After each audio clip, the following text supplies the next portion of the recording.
It was the most sacred of spaces. At St. Mary Magdalene Church in Abbeville, Louisiana, 60 children were poised to take their first communion Saturday. That this sacrament, when suddenly a man approaches the priest, whispering in his ear. Holy Mary. Moments later, Father Nicholas Dupree abruptly stops the service as chaos erupts.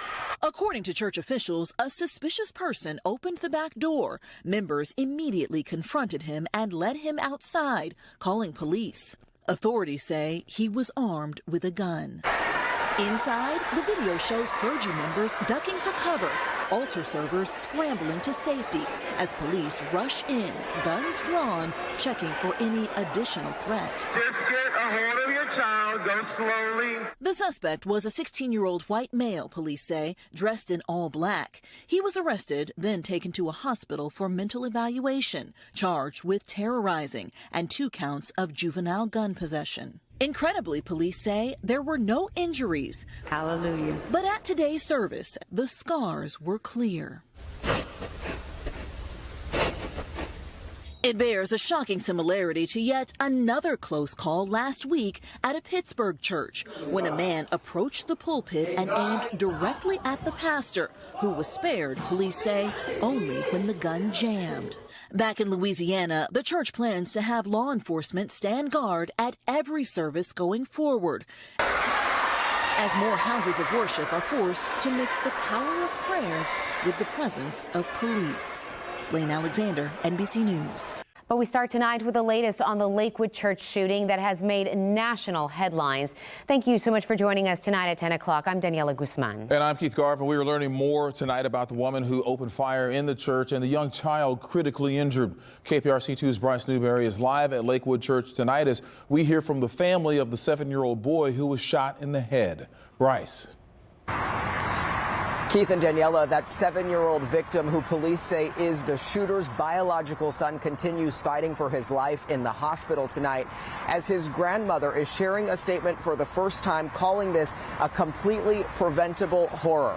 And tonight we have new reporting. Divorce records are revealing details about that shooter's documented mental health history, as police have called it, as well as a possible connection to this megachurch. Tonight, local, state, and federal investigators combing through evidence collected from the home of 36-year-old Genesee Moreno, who Houston police say opened fire in Joel Osteen's church Sunday. Shooting at Lakewood, 2 people down, we need an ambulance. Police say Moreno entered the megachurch wearing a trench coat with her son when she began firing an AR-15 bearing a Palestine sticker. Gunshots interrupted the start of a Spanish-language service before an off-duty HPD officer and TABC agent returned fire. She eventually falls to the ground. The 7-year-old child falls to the ground as well. Authorities haven't determined whose gunfire struck the child in the head, but his grandmother, writing on Facebook, no one may ever blame a police officer who carries out his or her rightful duty to save lives, even if they are found responsible for shooting my grandson. The shooter has been arrested at least 5 times, records show, in October 2022, pleading guilty to unlawful carrying of a weapon. Investigators say Moreno used many aliases, including some male names like Jeffrey, and that they've found anti-Semitic writings. We do believe that there was a familial dispute that has taken place between her ex-husband and her ex-husband's family, and some of those individuals are Jewish. Divorce records obtained by KPRC show her ex-husband in 2021 told a judge Moreno would physically attack him and on multiple occasions chased him out of the house with knives. One time, with their child in the car, she pointed a gun on him and that she told him all the time that she just tricked him to get her citizenship. Records reveal the child's paternal grandmother asked a Montgomery County court to appoint her temporary managing conservator, claiming Moreno had schizophrenia and didn't always take her prescribed medication. She does have a mental health history that is documented through us, and through interviews with family members. While police haven't revealed a motive, the grandmother wrote in custody battle documents the church shooter and her mother knowingly and intentionally harmed the child by lying to authorities for reasons hard to understand even by the pastoral staff of Joel Osteen's church, where Moreno's mother attended. And that grandmother writing on Facebook, when family members seek emergency protections, they're not doing so for their own sake, but for the sake of the person who is ill and to protect her child and society. That grandmother also blaming the state for not having stronger red flag laws, which could have prevented Moreno from owning or possessing a gun. Tonight, police say that AR-15 she used was purchased legally, but they did find another gun in her bag, and tonight they're still investigating where that one came from. We're live in Upper Kirby tonight. I'm Bryce Newberry, KPRC 2 News. This investigation continues. Bryce, thank you. And we are also learning more about the shooter's lengthy criminal history that Bryce touched on, dating back to 2005.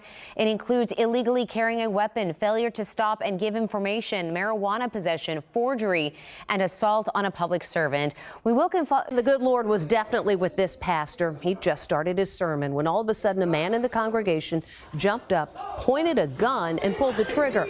But the gun jammed, and a good Samaritan's jump saved the day. Les Trent reports. The pastor is conducting Sunday church services when mayhem suddenly breaks out. Out of nowhere, a man walks up to the altar rail, points a gun, and pulls the trigger. By some miracle, it jams as the pastor dives for cover.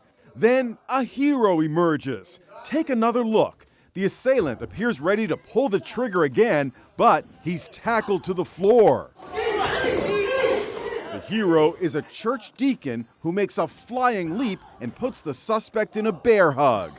There is a frantic effort to get the gun. All of this is playing out in front of the congregation and a live stream as people watch from home. Reverend Glenn Germany of the Jesus Dwelling Place Church in Pittsburgh says he couldn't believe he was staring down the barrel of a gun. At the moment, I was just trying to stay alive. It really is a miracle. Germany says he does not know the suspect. And there's the hero church deacon, Clarence McAllister, after confiscating the pistol. What is going through your mind when you see this guy with a gun? Oh, I was shocked. I've never seen nothing like that in my life. We reunited the pastor and the hero. He's your guardian angel.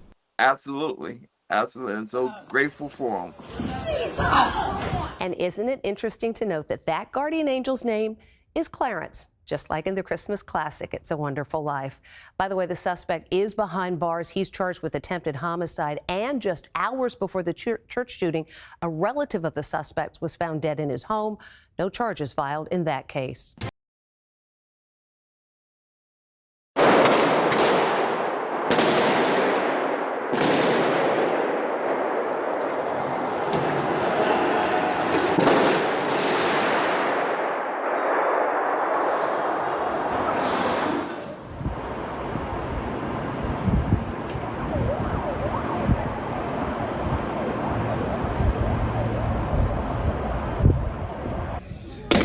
Стреляют из автомата. Стреляют по толпе. Какие-то люди стреляют. Пока эти.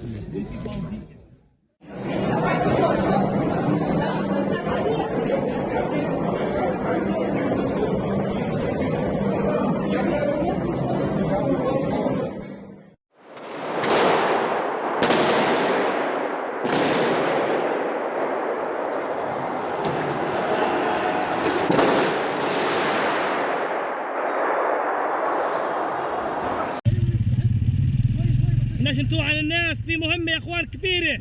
وقف هذلك وقف. وقف تعال اطلع برا. اطلع برا بقول لك.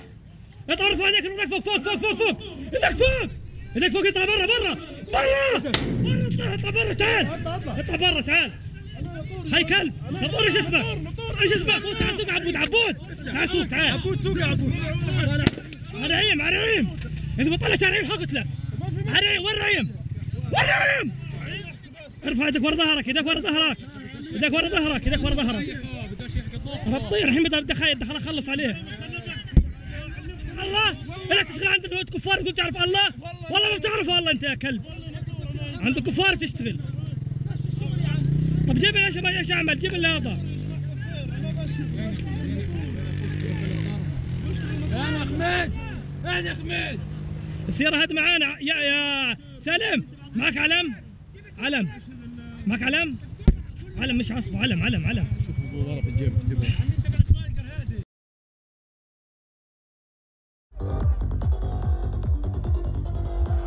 Nearly 3,000 people attended the Tribe of Nova festival in Re'im, Israel on Saturday.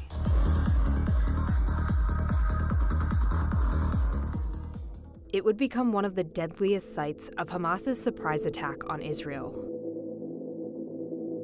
Over 250 bodies have been recovered from the festival grounds and surrounding area. Here's how the attack unfolded. The festival took place just 3 miles from the Gaza Strip. Attendees arrived by car and bus on Friday. Just before sunrise on Saturday, the all-night rave is still in full swing. At around 6:30 a.m., concertgoers notice a barrage of rockets. Soon after, the music halts.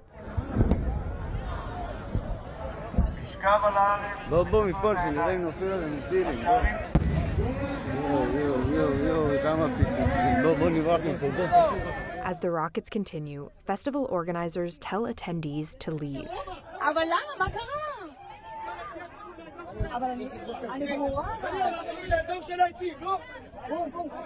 Around 7 a.m., confusion turns to panic as attackers reach the festival.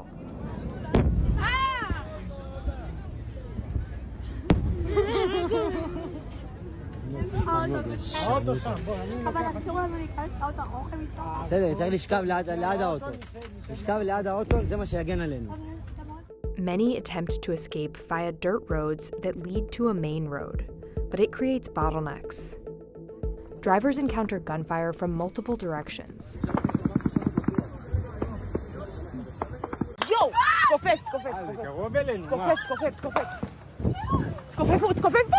Many, like Devorah Avraham, abandon their vehicles to take cover. Ready عاد قدم.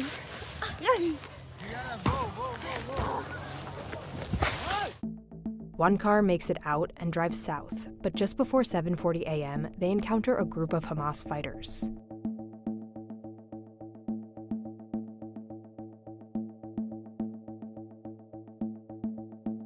"20 minutes later, on the same road, more fighters are seen closer to the festival, assaulting civilians at a bomb shelter.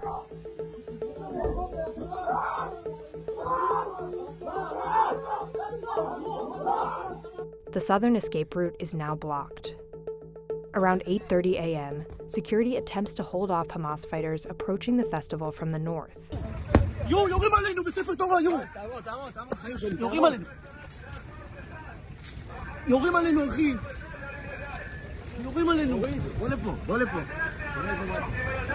That escape route is now blocked too. Large groups make desperate attempts to flee, running across open fields.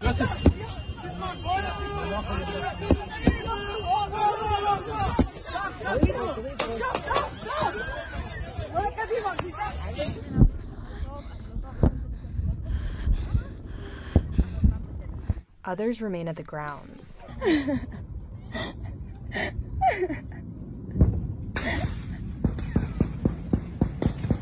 Hiding in dumpsters and seeking protection from security personnel.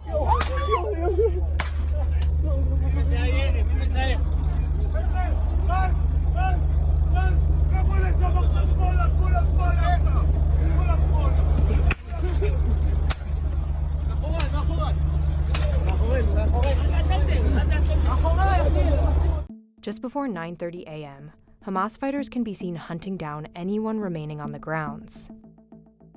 Someone appearing to play dead moves. A fighter notices and executes them. Survivors the journal spoke to describe an hours-long ordeal of being hunted by Hamas militants. Devorah Avraham moves from place to place to stay alive.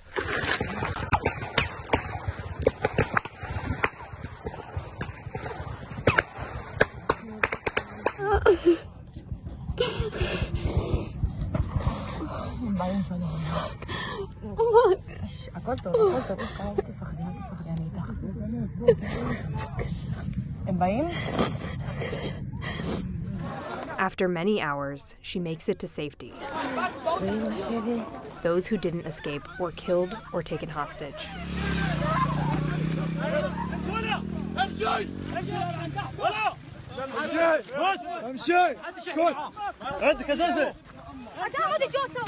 Many were brought back to Gaza and paraded through the streets.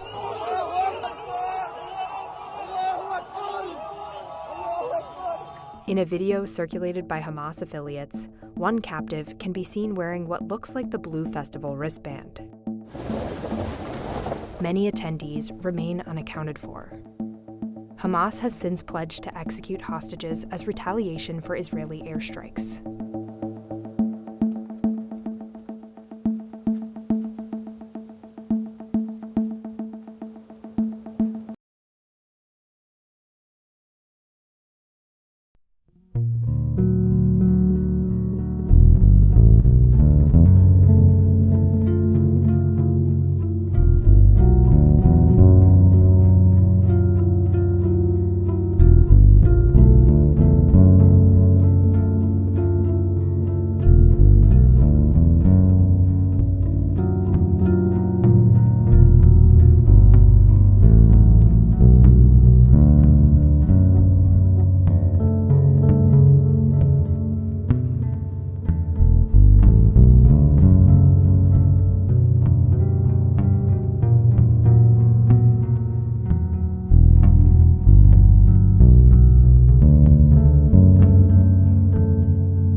هاي بوابته وقفوا غاد هاي بوابته وحش بيحنا وحش سنديلك روح ارمي روح على الصعيد روح على الطريق هادي آلية انزل روح انزل سيبني وقف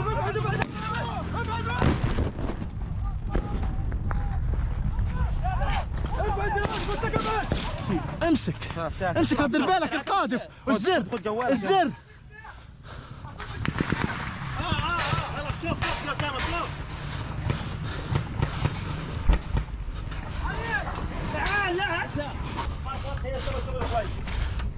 يلا يلا ها اهدوا.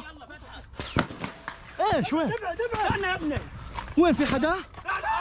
لا حرب جاي. استنى استنى. اولاد مين هاد؟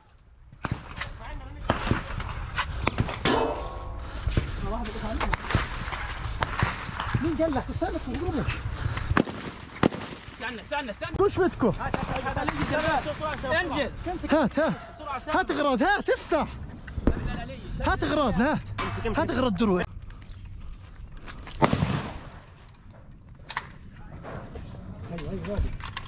دخل جوا.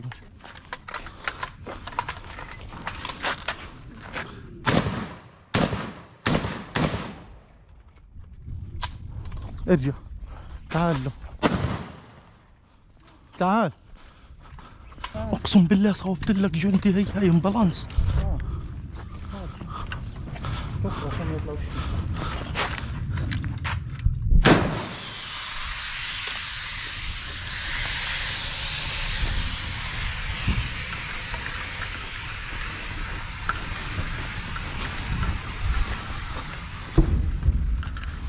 يا مش سامع. يفتح عرضك.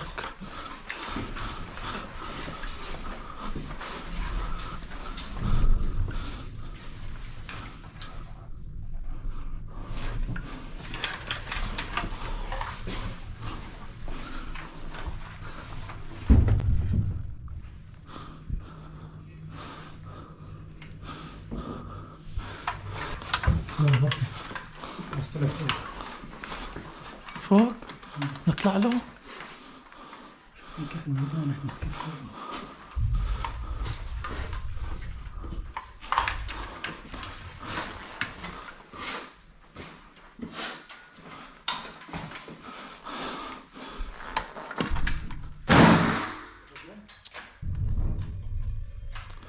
انزل. لزوز.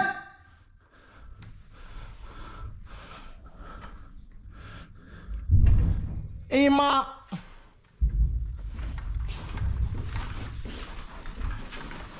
Now, a controversial Biden administration program is flying tens of thousands of migrants into the U.S. every month, and we're not quite sure where they're going. Alexis McAdams joins us with that part of the story today. Alexis, good morning. Bill, good morning. This is a wild story a lot of people are talking about. It's not just migrants, as we talk about, flooding into the United States on foot pretty much every day, but they're also arriving at airports across the country. And the Biden administration has flown more than 350,000 migrants into the country using a controversial program to grant them humanitarian parole. But today it was just announced before I came out. It was unbelievable. I said, that must be a mistake. They flew 325,000 migrants, flew them in over the borders into our country.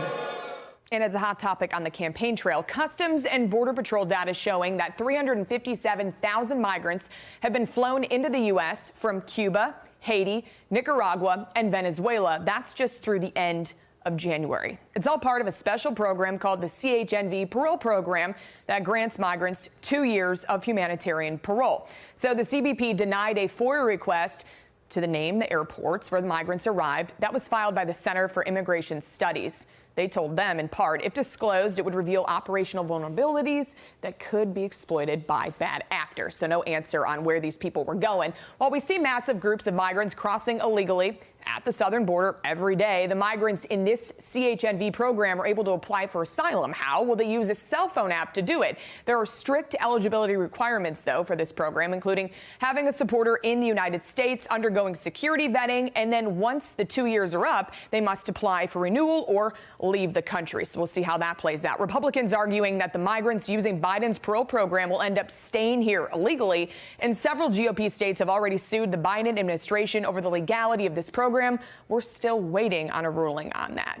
More to come on this. Alexis, thank you here in studio. Dana. Want to bring in the Texas Department of Public Safety, Lieutenant Chris Olivares, and let's just look here. The Border Patrol encounters between ports of entry of non-U.S. citizens in the Biden administration fiscal years. You can just see it. It goes up and up and up. And during the Trump administration fiscal years, the numbers are like very starkly different. What else are you seeing right now? And I understand you saw some drug smuggling happening right at the border.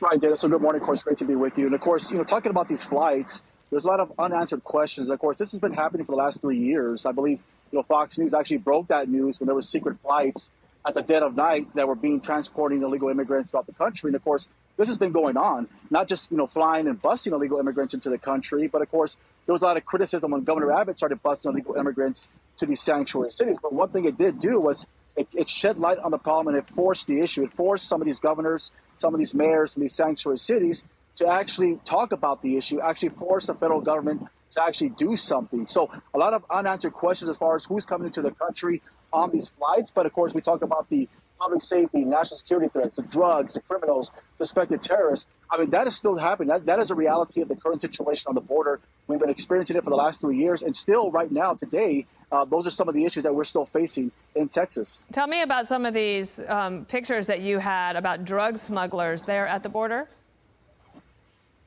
So there's always been this argument or this dispute that drugs, only come across, through the ports of entry and vehicles and so forth. But a lot of these drugs are being smuggled between the ports of entry. We know that for a fact. Our state troopers in the last 3 years, because of Governor Abbott's decisive action on the border and through Operation Lone Star, have seized over 468 million lethal doses of fentanyl. These are drugs that have made it past ports of entry, have made it past secondary checkpoints, and if not for our troopers stopping these cars and seizing these drugs, they will make it further into the interior. So a lot of these drug smugglers, the cartels, they're well aware of the vulnerabilities along the border, and they exploit that not only at the ports of entry, but between the ports of entry. We have drug smugglers that are backpacking drugs between those ports of entry. How do your troopers deal with the back and forth between the federal government and the state of Texas as they struggle back and forth in the courts trying to get to a final resolution? Dana, that's been a challenge for the last 3 years. Everything that we've been doing, our efforts in Texas, and of course, you're well aware of that. There's always been this constant battle. Not only that we're having to battle and go against the criminal organizations, the cartels and the smugglers and the criminals, but our own federal government that's trying to stop us in our efforts. I mean, they've been trying to stop Governor Abbott for the last 3 years, whether it's physical barriers, whether it's enforcing the laws, and most recently with SB 4, which is a new law that will allow Texas law enforcement to arrest illegal immigrants that cross between the border of entry. There's these constant challenges, and we're trying to do our efforts as trying to secure the border, protect our state, and protect the country. But one thing I can tell you, though, that we have a tremendous workforce. Our troopers are doing a tremendous job working with the soldiers, working with Border Patrol, and we're focusing on going after those criminals, focusing on the threats to public safety, national security. We're seeing all this crime that's taking place in these cities throughout the state. With some of these illegal immigrants that have no reason to be in the country, but it's all because of the abuse of the parole system. Understood. That's why we need some consequences. That's what we're going to do moving forward. Consequences and clarity. Lieutenant Olivares, thank you. We'll be in touch. Hello, friends and family. Brothers and sisters, be watchful no matter where you are. Be alert at all times. Are you going to the mall today? Are you going to a sporting event? Are you going to the gas station? How about going to see a movie? It doesn't matter where you are, you must stay awake at all times. For those people who walk and sleep don't see the warning signs. For the Lord has said, "My people are destroyed for the lack of knowledge." Take responsibility, for the time will come when you will have to defend yourself, your city, your town, and your country. Be ready at all times. I would like to thank all who watched this video to the end. Again, be watchful. Be blessed in the name of the Lord Jesus Christ. Amen.